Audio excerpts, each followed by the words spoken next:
versículos 14 y 15. Dice la palabra del Señor: Entonces él descendió y se sumergió 7 veces en el Jordán, conforme a la palabra del hombre de Dios, y su carne se volvió como la carne de un pequeño, de un niño, y quedó limpio. Luego Naamán volvió al hombre de Dios, él con toda su comitiva, llegó y se detuvo delante de él y dijo: He aquí, yo reconozco que no hay Dios en toda la tierra, sino en Israel. Ahora pues, acepta por favor un presente de parte de tu siervo.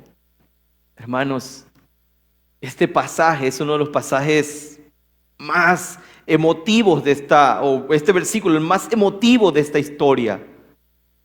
Porque él llega en ese momento a decir: ahora, he aquí, yo reconozco que no hay Dios en toda la tierra, sino en Israel.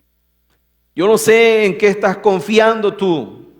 Yo no sé en qué estás poniendo tu confianza en medio de esta pandemia que estamos viviendo. Tal vez digas: bueno, estoy en una ciudad donde los médicos están bien preparados. Tengo los recursos para ir a un hospital y puedan atenderme. Tengo cerca un hospital que tiene todos los elementos para que yo pueda salir en medio de una situación si fuese a enfermar de esto. Pero querido amigo, yo quiero recordarte algo muy importante, que no puedes poner tu confianza en las cosas del hombre, sino tienes que poner tu confianza en el Señor, que tienes que descansar. Tenemos que descansar en el poder de Dios. Dios puede sanarnos aún en nuestras casas. Dios puede sanarte aún en el hospital. Y si Dios quiere, nuestra vida el día de hoy aquí se termina. Puede ser, ¿verdad? Es posible. No sabemos que este sea el último sermón que tú escuches o sea el último que yo predique. No sabemos, porque la vida es incierta. No lo sabemos. Los que sí sabemos es que Dios es real. Es que Dios ha venido, envió a su Hijo a morir por nosotros, y que no hay Dios en la tierra. Solamente el Señor es nuestro Dios. Nuestra fe debe estar puesta en Dios, hermanos. Es cierto, tienes que echar mano de la ciencia,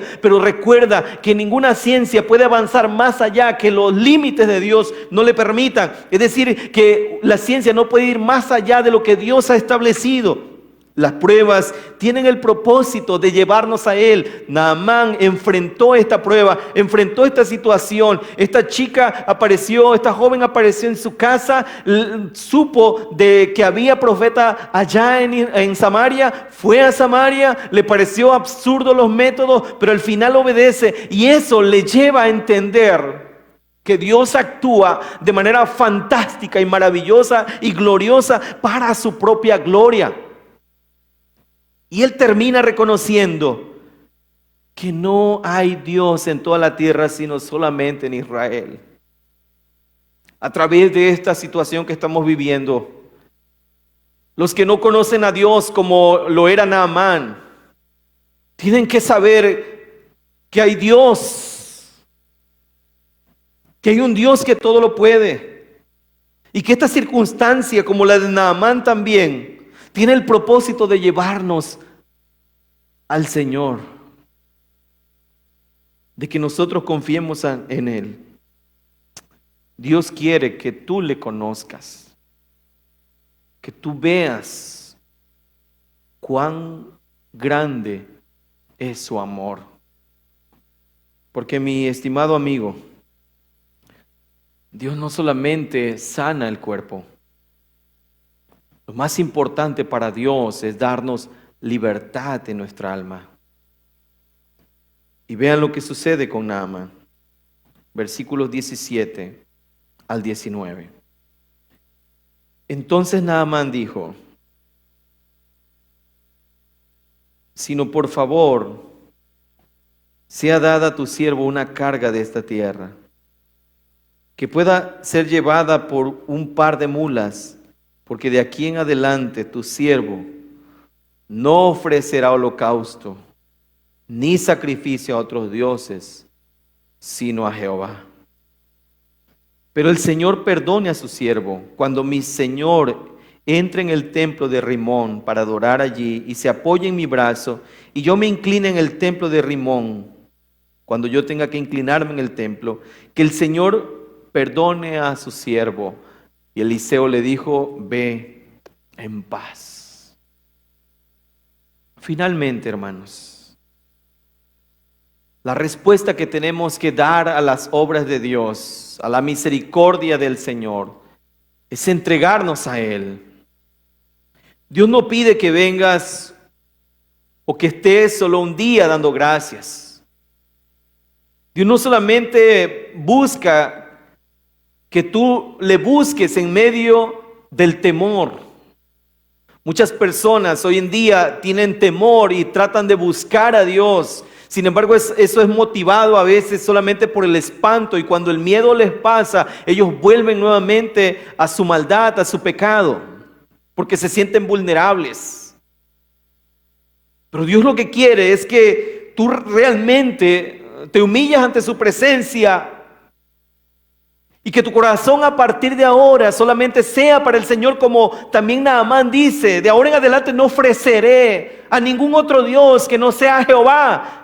Y esa es la determinación que usted y yo tenemos que tomar todos los días, que Dios sea glorificado en nosotros, que solamente le alabemos a Él, que confiemos solo en Él, que descansemos solo en Él, porque solo en Él hay salvación. Ahora, yo te invito a que tú también vengas al conocimiento de Dios. Y que tú, hermano, también pongas tu confianza en el Señor. Dios quiere que le adoremos de manera sincera y no por momentos, no por espacios, no por cuarentenas, sino para toda la vida.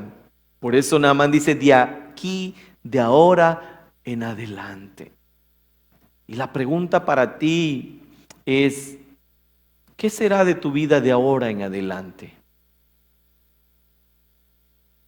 Dios pide que ofrezcamos nuestra vida, no importando las circunstancias. Y no hay mayor ofrenda, queridos amigos y hermanos, que traer nuestra vida rendida a los pies de Cristo en adoración. Ahora, algo importante que tenemos que reflexionar para concluir ya. Dios no está comprometido en cumplir nuestros deseos, sino sus promesas. Así que es más importante que usted sea salvo a que usted sea sano. La sanidad es temporal, la salvación es eterna. La salvación solamente puede venir por medio de Cristo. Tal vez usted está preocupado por su salud física, pero no tiene una preocupación por su vida eterna. Hermanos, amigos, tenemos que encontrarnos con el Señor. Naamán era un hombre que tenía todo a su alcance, pero ninguno de esos métodos fue efectivo. Tenía todos los recursos. Él podía tener toda la ciencia de su tiempo a su alcance, pero nada de eso pudo evitar que él fuera un hombre leproso. Hubo alguien que le habló del poder de Dios. Esa es la tarea de nosotros como iglesia. Él fue al profeta. El profeta le dijo cómo iba a sanar, cuál era el método de Dios. Y después que él se sometió al método de Dios, él pudo contemplar que no hay Dios en toda la tierra como lo había, como lo hay en el pueblo de Dios, en Israel, en el Israel de Dios, en la iglesia de Cristo. Por esa razón yo te invito en esta hora a que tú confíes y creas en ese poder infinito del Señor y que le busques de todo corazón, no solo en esta contingencia, sino todos los días de tu vida, para que tú veas que hay Dios en Israel. Que el Señor nos bendiga. Amén.